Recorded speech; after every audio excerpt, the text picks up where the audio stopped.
Assalamualaikum warahmatullahi wabarakatuh. Alhamdulillahilladzi anzala sakinata fi qulubil mu'minin liyazdadu imana ma'a imanihim. Wassalatu wassalamu ala ashrafil anbiya'i wal mursalin Sayyidina wa maulana Muhammadin wa ala alihi wa ashabihi ajma'in, amma ba'd. Qala ta'ala fi kitabihil karim wa huwa asdaqul qaili, a'udzu billahi minasy syaithanir rajim. Syahrul Ramadan alladzi unzila fihi al-Qur'an hudan lin-nasi wa bayyinatin minal huda wal furqan. Faman syahida minkum syahra falyasum. ومن كان مريضا أو على سفر فعدة من أيام أخر يريد الله بكم اليسر ولا يريد بكم العسر ولتكملوا العدة ولتكبروا الله على ما هداكم ولعلكم تشكرون. وقال نبينا محمد صلى الله عليه وسلم صوموا تصحوا صدق الله العظيم. Ikhwah fillah, rekan sahabat Ikada dan pemirsa di mana saja berada. Alhamdulillah, pada kesempatan kali ini saya bisa bersilaturahim dengan ikhwah fillah semuanya. Semoga silaturahim ini semakin mekatkan tali keluarga kita, ikatan silaturahim kita semakin dekat. Dan semoga Allah Subhanahu wa ta'ala bukan hanya menyatukan kita di dunia ini, tapi pertemukan kita sama-sama nanti di surganya Allah Subhanahu wa ta'ala kelak di akhirat. Ikhwah billah, dalam acara kultum ini saya akan bawakan tema yaitu hikmah ibadah puasa atau ibadah saum. Hikmah adalah sesuatu hal yang baik daripada suatu perkara. Wa fi kulli syai'in hikmatun. Dan pada setiap perkara itu ada hikmah. Termasuk di dalamnya mengenai hikmah dari diwajibkannya saum untuk kita sekalian. Kadang-kadang sebagian orang merasa dengan kewajiban saum itu menjadi berat, sulit, dan sangat menyiksa karena tidak terbiasa atau kurangnya keyakinan akan saum itu. Akan tetapi sesungguhnya tidak ada satu kewajiban yang Allah berikan, yang Allah wajibkan kepada kita, kecuali untuk kemanfaatan dan kemaslahatan kita. Sebagaimana dalam ayat 185 surah Al-Baqarah, bahwasanya bulan Ramadan adalah bulan yang diturunkannya Al-Quran yang menjadi petunjuk bagi manusia. Ikhwah, kalau kita lihat di sini tidak hanya dikhususkan untuk orang mukmin, tapi Al-Quran menjadi petunjuk bagi semua manusia. Dan Al-Quran akan menjelaskan petunjuk itu, dan Al-Quran akan membedakan mana yang baik dan mana yang jelek atau yang buruk. Dan kewajiban saum ini ditetapkan pada ayat ini, terutama kita sekalian yang masuk ke dalam bulan Ramadan atau setiap masa di mana manusia masuk pada bulan Ramadan, maka di sanalah kewajiban saum Ramadan ditetapkan baginya. Amita sekalian, ada hikmah pada pelaksanaan saum Ramadan tersebut. Para ahli mengatakan bahwa banyak hal yang bermanfaat dari pelaksanaan saum tersebut. Kalau melihat di akhir ayat, A'udzubillahi minasyaitonirrajim, yuridullahu bikumul yusra wala yuridu bikumul usra walitukmilul iddata walitukabbirullaha ala ma hadakum wa la'allakum tashkurun. Allah menghendaki kemudahan dan Allah tidak menghendaki kesulitan. Dan senantiasa manusia harus menyempurnakan segala perbuatan termasuk hitungan hari. Dan senantiasa manusia harus mengagungkan Allah Subhanahu wa ta'ala dari apa yang dicapai oleh dirinya, agar manusia pandai bersyukur. Itu barangkali esensi dari ayat tersebut, menggiring manusia ke dalam syukur, termasuk pelaksanaan saum. Kembali bahwa para ahli telah mengatakan banyak manfaat dan hikmah di balik saum. Kata hikmah ini bisa diartikan pelajaran, bisa juga diartikan ilmu. Hikmah ini juga bahkan ada yang mengatakan as-sunnah. Hikmah ini juga dikatakan di dalam kamus Al-Muhit itu dengan kata atau dengan makna lain, al-hilm, al-arif, banyak sekali. Kembali kepada hikmah saum, bahwa hikmah saum setidaknya ada 3 aspek. Yang pertama, hikmah dipandang dalam sudut ruhiyah atau ruhani kita. Ada kemanfaatan untuk rohani kita. Menurut Abu Bakar Jabir Al-Jazair, yang pertama, manfaat dari saum untuk ruh kita adalah annahu yu'awidu sabr wa yuqawwiyu alaih wa yu'allimu dhabtu nafsi wa yusa'idu alaih.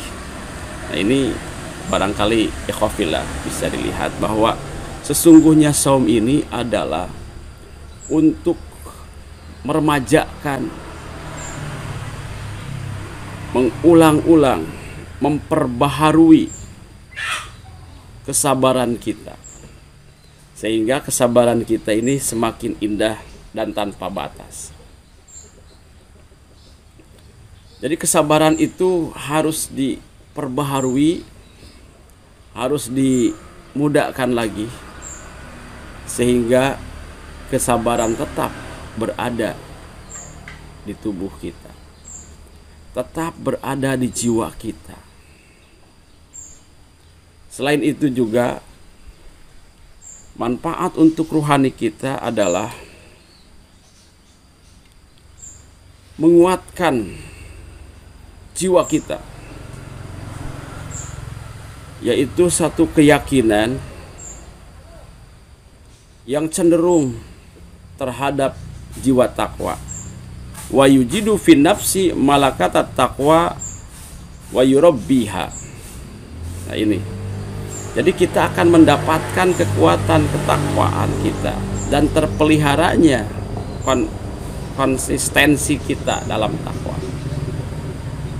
Karena kalau tidak mampu dipelihara, takwa, iman, Islam yazid wa yankus bal wa yadhab, bisa bertambah, bisa berkurang, bahkan hilang sama sekali. Tapi dengan saum ini, ruh kita akan terjaga, akan semakin kuat rasa takwa kita kepada Allah Subhanahu wa ta'ala. Sebagaimana dari tujuan saum secara umum, la'allakum tattaqun, agar kalian menjadi orang yang bertakwa. Potongan ayat dari surah Al-Baqarah ayat 100 83. Ikhwah billah, kita akan melihat lagi bagaimana manfaat atau hikmah saum. Yang kedua yaitu secara sosial, atau dalam istilah lain faidatun ijtimaiyatun, manfaat bagi umat, manfaat bagi masyarakat dengan saum ini ternyata sangat besar. Apa sebenarnya hikmah sosial yang diberikan oleh atau sebagai pengaruh dari saum terhadap sosial masyarakat, baik muslim maupun non muslim? Ini sangat besar sekali, khusus untuk orang muslim. Ikhwah fillah, bahwa saum ini memberikan manfaat yang begitu besar, yaitu annahu yu'awwidul ummah an-nidam wal ittihad. Bahwasanya saum ini akan membentuk umat ini menjadi disiplin dan memiliki kekuatan daya juang. Nah, ini yang hebat. Dan persatuan dan kesatuan. Kemudian juga masih dalam manfaat sosial, bahwa saum ini memberikan pengaruh terhadap apa? Wahubbul adl, yaitu mencintai keadilan, wal musawah, dan persamaan. Jadi dengan saum ini akan terlihat adanya kesamaan manusia, kesamaan hamba di hadapan Allah Subhanahu wa Ta'ala, sehingga kita akan bertindak adil dalam segala hal. Inna akramakum indallahi atqakum. Sesungguhnya kita sama dan tidak ada yang melebihkan kita dalam kemuliaan, terutama di hadapan Allah, kecuali ketakwaan kita kepada Allah Subhanahu wa Ta'ala. Kita tidak akan merasa lebih dari yang lain, atau kita juga tidak akan merendahkan orang lain. Dengan saum, semua, yang muda, yang tua, yang kaya, yang miskin, pejabat, rakyat, ketika kewajiban saum itu mengenai dirinya, juga orang lain, maka semuanya, yang banyak hartanya, yang sedikit hartanya, merasa lapar dengan laparnya berpuasa, merasa lelah ketika melaksanakan saum. Semuanya dibatas dengan waktu yang sama, semua merasakan rasa yang sama karena tidak makan dan minum dan hindari juga syahwatnya. Semua sama menjaga itu semua. Ikhwah billah, selain timbulnya rasa keadilan dan persamaan, pada bagian ini juga bahwasanya hikmah dari saum untuk sosial itu adanya apa? Wa yukawwinu fil mu'minina atipar rahmah wa khuluqil ihsan. Nah, ini akan membentuk satu rasa sayang, kelembutan, kehangatan di antara kita semua, rasa saling menyayangi sesama manusia, sesama mukmin, sehingga bertindak dengan sangat baik, yaitu dalam tampilan akhlak kita. Akhlak kita akan semakin baik. Kita akan selalu sayang terhadap yang lebih muda daripada kita, dan kita juga akan sebegitu hormat dalam keadaan apapun kepada orang yang lebih tua dari kita.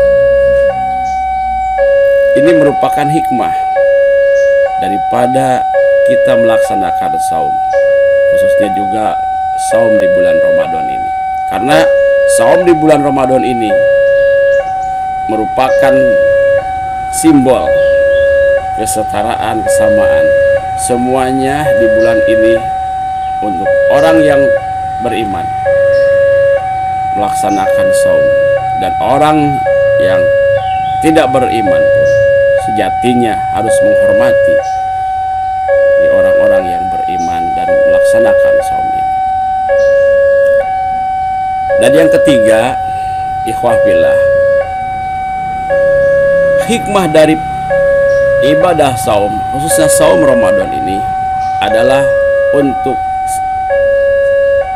kesehatan kita, yaitu untuk sihiyah, kesehatan badan kita. Jadi kesehatan itu kekuatan sosial atau manfaat sosial, dan sekarang yang ketiga adalah manfaat untuk jasmani kita.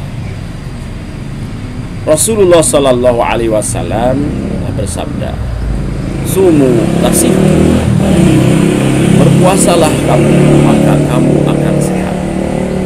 Apa sebenarnya yang terjadi apabila kita melaksanakan saum? Apa yang terjadi pada jasad kita? Annahu yutahhirul am'a wa yuslihul ma'dah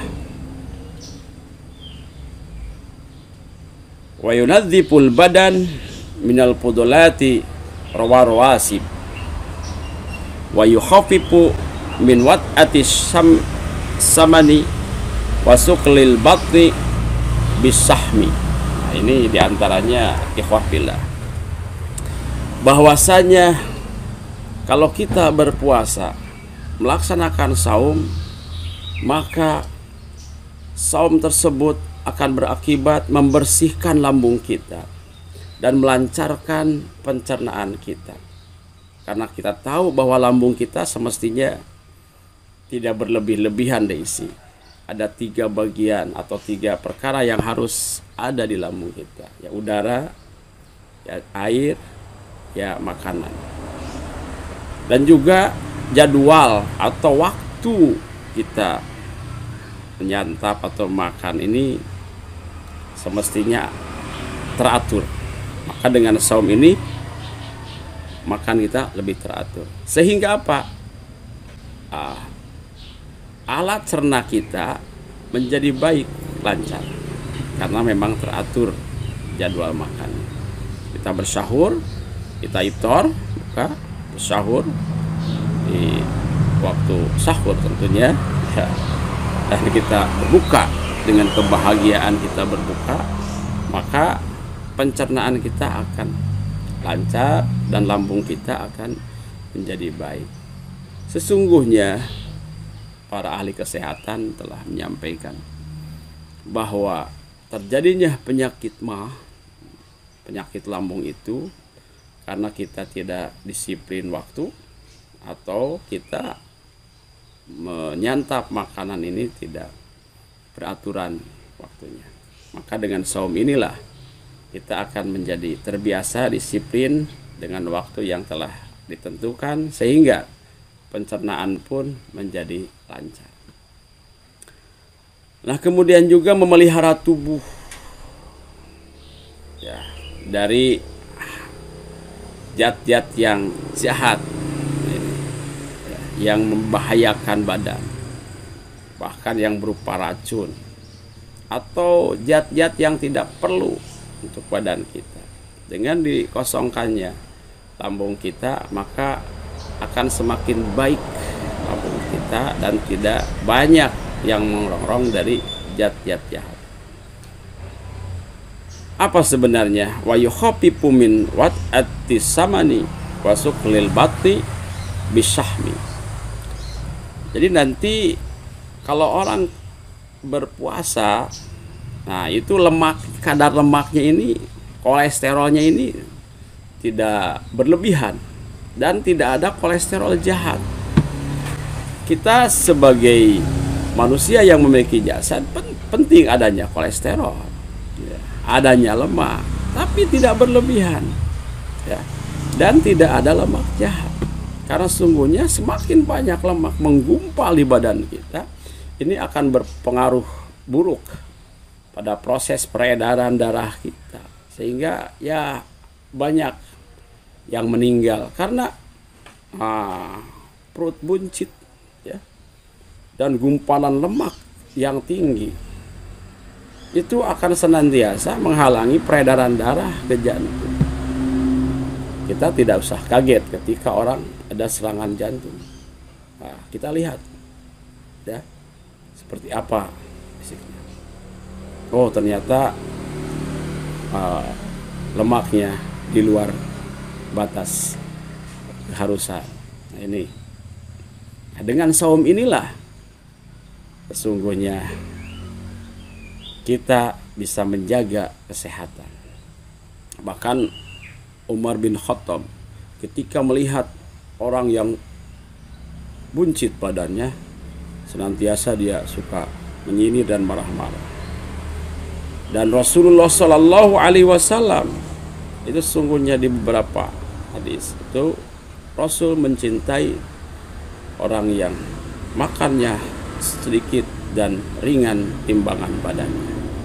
Ya, dalam arti ini mengatur, ya, mengatur dan senantiasa mau berpuasa. Tidak ada kewajiban satupun yang Allah berikan kepada manusia untuk mempersulit, membuat payah dan membuat rumit hambanya. Kembali kepada ayat yuridullahu bikumul yusra wala yuridu bikumul usra. Barangkali inilah di antara hikmah saum yang bisa saya sampaikan tentunya kepada ikhwah fillah, dan mudah-mudahan ada manfaatnya, dan mudah-mudahan kita diberikan umur panjang dengan kesehatannya dan menjadi hamba-hamba yang mampu bersyukur pada Allah Subhanahu wa taala. Hasbunallahu wa ni'mal wakil. Wassalamualaikum warahmatullahi wabarakatuh.